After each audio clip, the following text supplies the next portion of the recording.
Hi, this is Jeff. To keep with the theme of staying simple, we're going to learn a very simple funk beat, very adaptable. Can take it and put it in lots of different places. This will just be a quick lesson. We'll just start really simple. It won't sound funky until we really get into it. But first things first, there's going to be two different parts. First part is just straight eighths on the hi-hat. 1 and 2 and 3 and 4 and 1 and 2 and 3 and 4 and. Second part is going to be a linear beat. That means that no two parts are playing at the same time between the bass drum and the snare drum. And what we're going to do is we're going to have one note on the bass drum, followed by two on the snare drum, followed by another on the bass drum, two more on the snare drum, a note on the bass drum, and a single note on the snare drum. And that's going to be half a bar when we play it at 16th notes. And what we're going to do, you can think of this like you're playing two notes on the snare, two notes on the snare, one note on the snare. That's your pattern, and there's bass drums in between those. So it'll sound like this.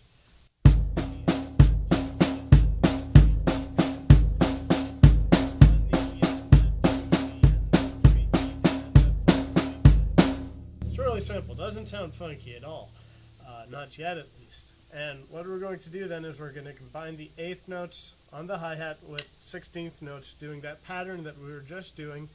And if you're a beginner drummer, this might confuse your hands a little bit. Intermediate drummers shouldn't have any problem with this. Doesn't sound funky yet, but we're going to put it together, and here's what we get.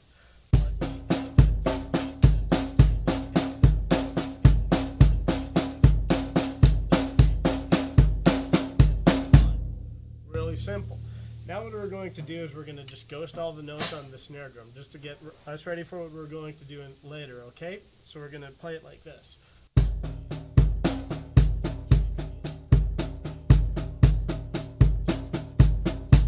Like that. Now what we're going to do is we're going to add some accents. We're going to add accents to the 2 and the 4. Basically on the second diddle that we're playing, the first note of that second diddle is going to be accented. So it'll sound like...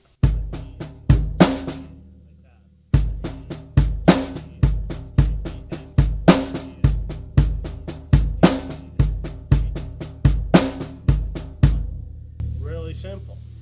All that we're doing is accenting that 2 and the 4. I might also throw in an accent on the last ah there, the 4 E and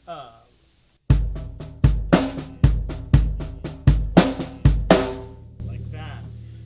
Threw in a little rim shot there. So now what we're going to do is we're going to start slowly. We're going to put that together with our hi-hat, and we'll see what kind of difference that makes.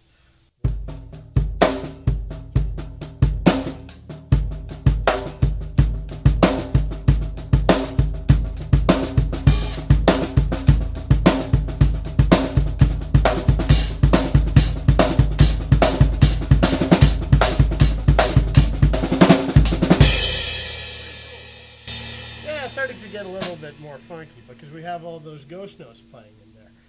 One thing that we can do with this, it's not really a funk beat, it's just a simple fill that you can throw in.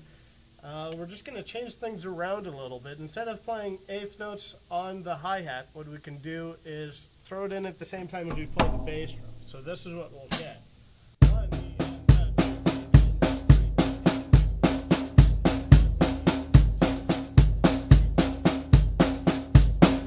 Sound like anything yet, I know. What we're going to do is we're going to start working the foot pedals here. And as the foot pedal for the bass drum is coming down, the foot pedal for the hi-hat is going to be coming up. And at least for me, when the foot pedal for the bass drum is coming up, the hi-hat will be coming down like that. So we'll end up getting something, I don't know if you can see my hands here, but it will look like 1 E and 2 E and 3 E and 4 E and 1 E and 2 E and 3 E and 4 E and. Another way to look at this is basically as you hit the hi-hat on the same time as the bass drum, it comes up, and it comes down at the same time as you're playing the first note on the snare drum. So 1 like that. 1 E. See how that's coming down at the same time as the first note playing on the snare drum right afterwards. Then we get something that sounds like this.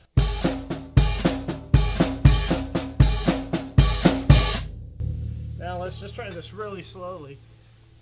We'll do one bar of our little funky drum beat, and then we'll do a bar of our little hi-hat fill, and we'll see how they go together. So without further ado,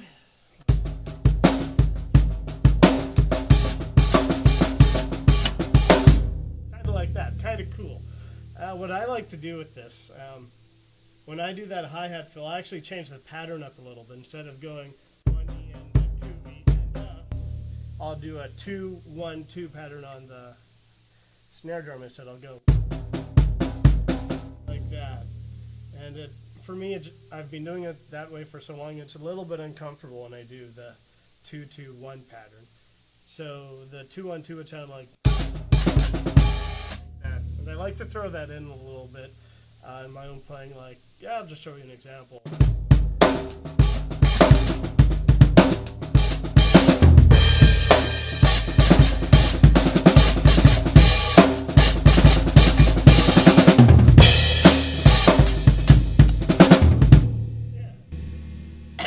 It sounds like that. It's just a cool little flair that you can throw in there.